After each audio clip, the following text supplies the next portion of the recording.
ممكن نتفق على حاجة، انه اكيد بالذات في حالات الخلافات الزوجية واللي بعد الشر بتوصل لمراحل وحشة يعني، اكيد محدش بيبقى شايف ان هو اللي غلطان ولا ان هو السبب.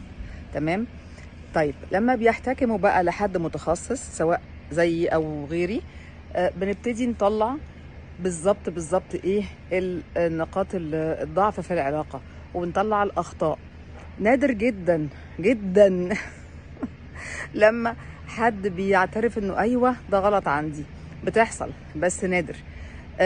وساعات بيبقى فيه مشاعر سلبية جدا جدا ناحية هذا المعالج او هذا الشخص اللي بيحاول يساعدنا، او هذا الطبيب ايا كان بقى الحالة، انه لا ده انت السبب ان انا هتطلق. لا، هو مش انا السبب، هما التصرفات هي السبب.